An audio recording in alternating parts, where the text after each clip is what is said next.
তোমার মতো আল্লাহওয়ালা মানুষের কাছ থেকে যদি বিলকুল সম্পর্ক ছেদ করে দিই, তা চলে না। আমি মাঝে মাঝে আসব, আপনার মাহফিলে বসবো। আপনি যখন আল্লাহ আল্লাহ করবেন মানুষদেরকে নিয়ে, তখন আমিও আল্লাহ আল্লাহ করবো। সুবহানাল্লাহ।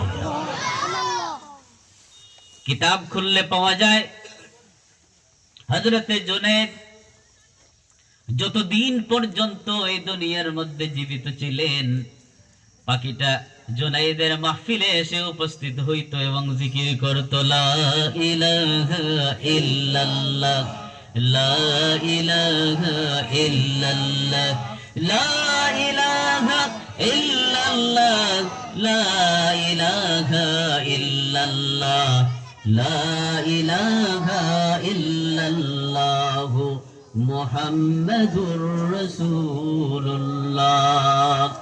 আমার বন্ধুরে, হযরত জুনায়েদ